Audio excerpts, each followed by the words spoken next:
স্বাধীনতা আপনার পৈতৃক সম্পত্তি নয় যে তা কাউকে আপনি দয়া করে দেবেন। আর মেয়েদেরও বলি, মেয়েদের স্বাধীনতা দিয়েছি মানে এই নয় যে তারা তার অপব্যবহার করবে। এসব কথা কেউ বলতে এলে তার কানের গোড়ায় ঠাটিয়ে দুটো চড় মারতে শিখুন। এদের আজীবনকাল মুখ বুজে ন্যাকার মতো সইবেন না যেন।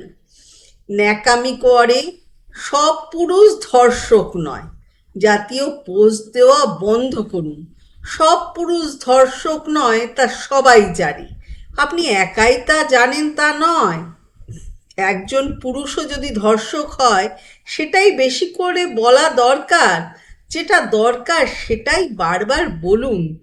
অনেক পুরুষও ধর্ষিত হয়, হ্যাঁ, দরকার হলে সে কথাটাও বলুন।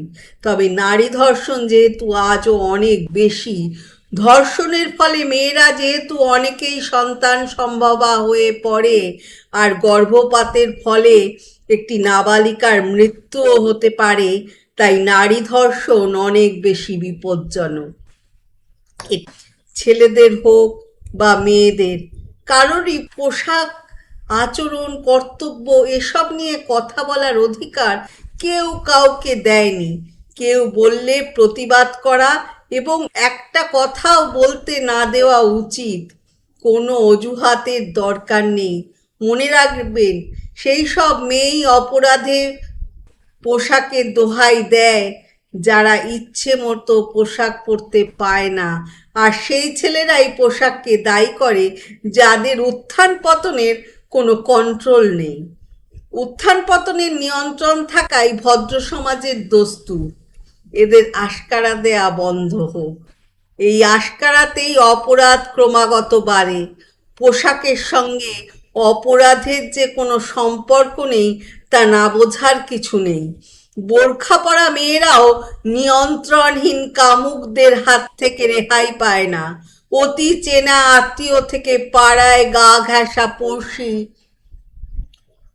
অপার বিশ্বাসে যার গা ছুঁয়ে দাঁড়ায় শিশুটি, তার হাতেই যৌন নির্যাতনের অনায়াস শিকার হতে পারে সে। রোগের নাম পিডোফিলিয়া। এসব জানেন তো, নাকি না জেনেই চিৎকার করার নাম আধুনিকতা?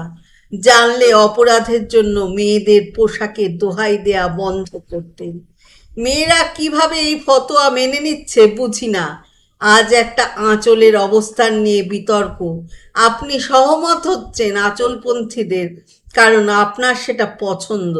কাল আপনার যেটা পছন্দ তার উপরেও ফতোয়া আনতে পারে ফতোয়াবাদীরা। বলতে পারে আপনি সালোয়ার কুর্তাও পরবেন না, বলতে পারে আপনি চটি না পরে জুতো পরুন, ব্লা ব্লা ব্লা। তখন মানবেন তো?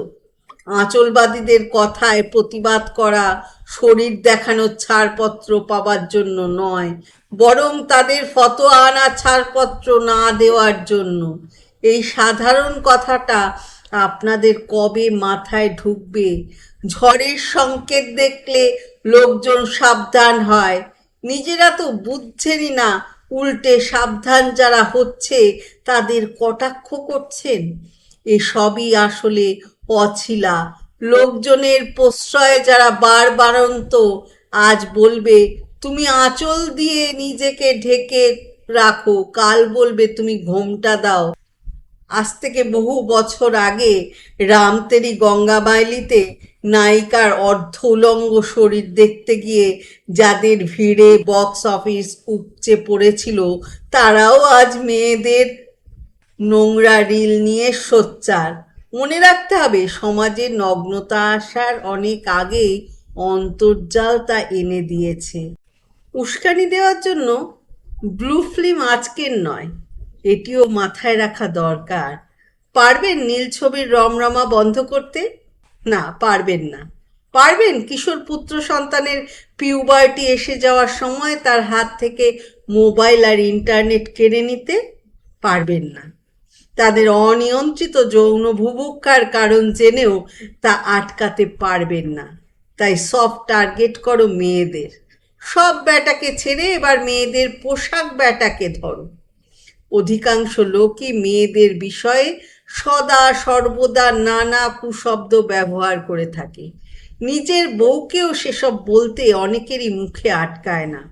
ছেলেকে বা হাজবেন্ডকে এগুলো বলতে শুনলে প্রতিবাদ করা দরকার। ফেসবুকে বিপ্লব দেখাবার আগে নিজের বাড়িতে দেখানো আশু প্রয়োজন। তার জন্য অত্যাচারিত হতে হলে পুলিশে কমপ্লেন করুন। কে কি ভাবলো এসব ফালতু জিনিস না ভেবে আজকাল অধিকাংশ ওয়েব সিরিজে একটা কমন জঘন্য গালি থাকে তরুণ প্রজন্মের মুখে। এরা আপনার আমার বাড়ির ছেলে মেয়ে নয়, তা কে বলেছে? আপনি কি আদৌ জানেন আপনার বড় হয়ে যাওয়া বাচ্চাটি বন্ধুদের সঙ্গে বসে ঠিক কি কথা বলে? সেগুলো আগে জানার চেষ্টা করুন। নয়তো আমার বাচ্চা কেমন আমি সব জানি এমন অলীক ধারণা থেকে বেরিয়ে আসুন। আমার ছেলে মেয়ে স্বামী স্ত্রী হলেই সে খুব ভালো তা নাও হতে পারে। মনে রাখা উচিত প্রতিটা বাড়ি এক একটা অপরাধের সূতিকাগার হলেও হতে পারে। তা আপনি আমি মানি আর নাই মানি, পৃথিবীতে ডোমেস্টিক ভায়োলেন্স আর ম্যারিটাল রেপ কিছু কম হয় না, মনে রাখা দরকার। জাত পাত লিঙ্গ বর্ণ যে কোনো বিভাজনের সমর্থকরা দূরে থাকুন। মেয়েদের স্বাধীনতা আপনি দিয়েছেন অনুগ্রহ করে এমন মনোভাবের লোকজন দূরত্ব বজায় রাখুন। পোশাক দেখে যৌনতা নিয়ন্ত্রণহীন হবে এমন লোকজন ভদ্র সমাজে বাস করার উপযোগী নয় বলেই মনে করি। এরপর আপনার বাড়ি গাড়ি টাকা পয়সা আছে দেখে আমার অনিয়ন্ত্রিত চৌর্যবৃত্তি জাগলে মেনে নেবেন তো? তখন উস্কানি দেওয়ার অপরাধটা কিন্তু আপনার হবে, এটাও মাথায় রাখবেন। কেউ গয়না পরে রাস্তায় ঘুরলে আর ছিনতাই হলে মেয়েটির দোষ দেন তো? তাকে তুলো ধরেন? নাকি তখন সব দোষ ছিনতাইকারী? স্ট্যান্ড পয়েন্ট সবসময় এক রাখতে শিখুন। ভালো থাকবেন, ভালোবাসায় থাকবেন। লেখক আমার অত্যন্ত প্রিয় দিদি কাজরি বসু। অসম্ভব শক্তিশালী কলম যার।